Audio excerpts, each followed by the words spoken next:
আসসালামু আলাইকুম। আজকে বাংলাদেশের জন্য, বাংলাদেশের প্রতিটি মানুষের জন্য গভীর শোকের একটা দিন।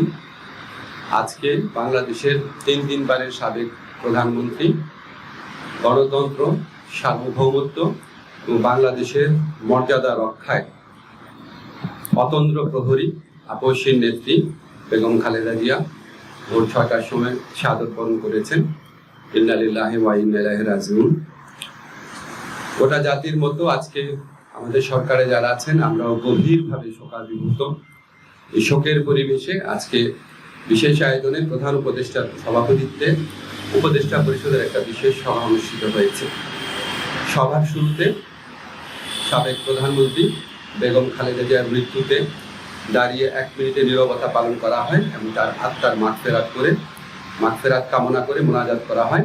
মোনাজাত পরিচালনা করেন আমাদের ধর্মমন্ত্রী। সভায় বেগম জিয়ার মৃত্যুতে আগামীকাল থেকে 3 দিনের জন্য রাষ্ট্রীয় শোক প্রস্তাব গৃহীত হয়েছে এবং আগামীকাল সাধারণ ছুটির ঘোষণার সিদ্ধান্ত হয়েছে। সভায় বেগম জিয়ার মৃত্যুতে একটি শোক প্রস্তাব গৃহীত হয়। শোক প্রস্তাব পাঠ করেন আমাদের তথ্য এবং পরিবেশ উপদেষ্টা। সবাই সিদ্ধান্ত হয় যে বাংলাদেশে যত দূতাবাস আছে পৃথিবীর বিভিন্ন প্রান্তে সেখানে শোক বই খোলা হবে। সভায় বিশেষ আমন্ত্রণে অংশ নেয় বিএনপির মহাসচিব জনাব মির্জা ফখরুল ইসলাম আলমগীর। তিনি সাবেক প্রধানমন্ত্রী বেগম খালেদা জিয়ার পক্ষ থেকে বেগম খালেদা জিয়ার পরিবার এবং দলের পক্ষ থেকে অন্তর্বর্তীকালীন সরকারের প্রতি কৃতজ্ঞতা প্রকাশ করেন এবং বেগম জিয়ার নিরাপত্তা সহ সকল ক্ষেত্রে প্রয়োজনীয় সহযোগিতা প্রদান করার জন্য ধন্যবাদ জানান। মির্জা ফখরুল ইসলাম আলমগীর সাহেব আমাদের সভাকে অবহিত করেন যে আগামীকাল বুধবার বাদ জোহর জাতীয় সংসদের দক্ষিণ প্লাজা এবং এর সংলগ্ন মানিক মিয়া এভিনিউতে বেগম খালেদা জিয়ার জানাজা অনুষ্ঠিত হবে। জানাজার পর তাকে শহীদ রাষ্ট্রপতি, বীর মুক্তিযোদ্ধা রাষ্ট্রপতি জিয়াউর রহমানের পাশে দাফন করা হবে। শহীদ রাষ্ট্রপতি জিয়াউর রহমানের পাশে। আজকে সভায় বেগম জিয়ার দাফন এবং জানাজা সম্পর্কিত বিষয়ে সরকার সব ধরনের সহযোগিতা প্রদান করবে বলে জানিয়েছেন মাননীয় প্রধান উপদেষ্টা। মাননীয় প্রধান উপদেষ্টা ডক্টর মোহাম্মদ ইউনূস সভায় বেগম জিয়ার বিষয়ে বিভিন্ন স্মৃতিচারণ করেন। একটা কথা বলতেই হচ্ছে যে উনি আমাদেরকে মনে করিয়ে দেন, শেষ যখন দেখা হয়েছিল বেগম জিয়া ওনার সাথে একান্তে অনেকক্ষণ কথা বলেছিল। আপনারা জানেন সেনা সদরে যে অনুষ্ঠিত হয়েছে প্রোগ্রাম, সেখানে উনি অত্যন্ত উৎফুল্ল ছিলেন, সবার সাথে কথা বলেছেন এবং উনি সেগুলি স্মৃতিচারণ করেছেন মাননীয় প্রধান উপদেষ্টা। এবং উনি এটা বারবার বলেছেন যে আজকে এরকম এই জাতির এই বিশেষ মুহূর্তে আমাদের বেগম খালেদা জিয়ার উপস্থিতি অনেক প্রয়োজন ছিল। গোটা জাতি ওনার জন্য দোয়া করেছে, আল্লাহর ইচ্ছা উনি চলে গেছেন। কিন্তু বাংলাদেশের ইতিহাসে, বাংলাদেশের প্রতিটি মানুষের হৃদয়ে, বাংলাদেশের প্রতিটি আত্মমর্যাদাশীল গণতন্ত্রকামী দেশপ্রেমিক মানুষের হৃদয়ে ওনার অবস্থান অক্ষয় অবিনশ্বর হয়ে থাকবে। আমি ব্যক্তিগতভাবে মনে করি বাংলাদেশের ইতিহাসে এত শ্রদ্ধা, এত সম্মান, এত ভালোবাসা নিয়ে এরকম একজন নেত্রী চলে যাওয়া, এটা একটা বিশেষ মুহূর্ত এবং আমরা বাংলাদেশের প্রতিটা মানুষ এই শোকে একত্রিত হয়েছি। একত্রে আমরা আগামীকাল শোক দিবস পালন করব, এরপরে 2 দিন শোক দিবস পালন করব। সবাই আমরা বেগম খালেদা জিয়ার প্রতি যথার্থ সম্মান প্রদর্শনের জন্য ওনার যে জানাজা হবে এবং ওনার যে দাফন কাজ হবে সেটা আমরা অত্যন্ত শৃঙ্খলার সাথে ভাবগাম্ভীর পরিবেশে আমরা আমাদের সবার দায়িত্ববোধ থেকে সুশৃঙ্খলভাবে এই অনুষ্ঠানগুলো আমরা দাফন এবং জানাজার যে কর্মসূচি রয়েছে সেগুলি আমরা পালন করব, এই প্রত্যাশা আমরা ব্যক্ত করছি। ধন্যবাদ।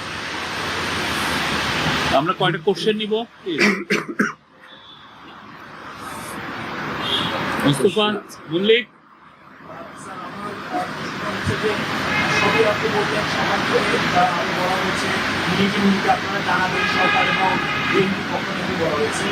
আমার একটা প্রশ্ন হচ্ছে যে মানুষজন বলছে যে খালেদা জিয়াকে মারা যাওয়ার মধ্য দিয়ে প্রমাণ করতে হয়েছে যে তিনি আসলে অসুস্থ ছিলেন। আপনি এর আগে সবচেয়ে শিশুচার ছিলেন, তাকে বিদেশে পাঠানো, তার শারীরিক অবস্থা, এই সরকার আশা করি তাকে আসলে অতি গুরুত্বপূর্ণ ব্যক্তি হিসেবে গণনা করা হয়েছে। কিছু লোক নির্দয় আচরণ হয়েছিল আগের সময়।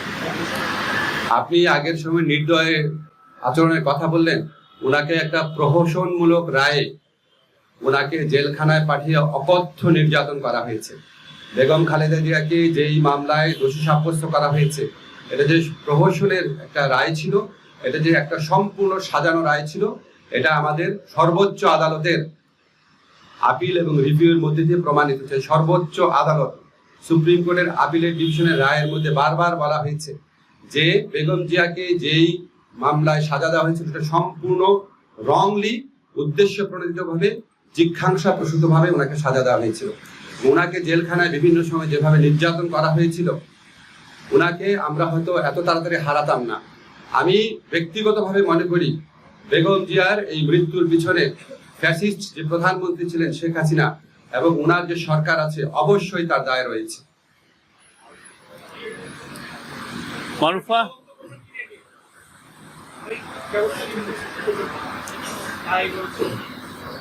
তবে আপনাকে একটা জিনিস আমরা বলি, আমরা আমাদের সরকারের পক্ষ থেকে আপনারা সবাই লক্ষ্য করেছেন, আমাদের যা করার ছিল, আমাদের মাননীয় প্রধান উপদেষ্টা প্রফেসর ডক্টর মোহাম্মদ ইউনূস উনি ব্যক্তিগতভাবে সমস্ত সময় খোঁজ খবর রেখেছেন। যা দরকার ছিল, ওনার যদি আবার বিদেশে পাঠানোর মতো অবস্থা থাকতো, অবশ্যই আমাদের সরকারের পক্ষ থেকে সর্বাত্মক সহযোগিতা করা হতো। উনি ব্যক্তিগতভাবে এই জিনিসগুলোর খোঁজ খবর নিয়েছেন। আমাদের দুর্ভাগ্য, আমরা হয়তো বেগম খালেদা জিয়াকে বছর খানেক বা বছর দুয়েক আগে যদি আমরা হয়তো পেতাম, হয়তো আমাদের পক্ষে কিছু একটা করা সম্ভব ছিল। আল্লাহর ইচ্ছা উনি চলে গেছে। তবে আমাদের জন্য সবচেয়ে বড় আনন্দের ব্যাপার হচ্ছে উনিও সারা দেশের মানুষের সম্মান, শ্রদ্ধা এবং ভালোবাসা নিয়ে বিদায় নিয়েছে। এই সুমি, কোশ্চেন এনি? ঠিক আছে, আপনারা সবাই ভালো থাকবেন। এই বিষয়ে একটা মিটিং হচ্ছে এখন 12:30টার সময়, কালকের সিকিউরিটি সিচুয়েশন। আমি জাস্ট মাইকেই বলে দিচ্ছি, কালকে মাননীয় প্রধান উপদেষ্টার নির্দেশক্রমে আগামীকাল জানাজা এবং দাফন অনুষ্ঠান সার্বিকভাবে কোঅর্ডিনেশন করার জন্য 12:30টার সময় এখনই আমরা স্বরাষ্ট্র মন্ত্রণালয়ে বসছি। এছাড়াও বিভিন্নভাবে কোঅর্ডিনেট করা হচ্ছে। আমরা চাই এই আগামীকালের যে জানাজা এবং দাফন, এটা যেন সুশৃঙ্খলভাবে অনুষ্ঠিত হয়। আপনারা সবাই সহযোগিতা করবেন। আপনারা গণমাধ্যম এই স্বৈরাচারী ফ্যাসিস্ট সরকারের পতনের পর যেভাবে সরকারকে বিভিন্ন কাজে সহযোগিতা করছেন, আমরা সত্যি কৃতজ্ঞ। আগামীকালও ইনশাল্লাহ আমরা আপনাদের সহযোগিতা পাবো। ধন্যবাদ। Thank you.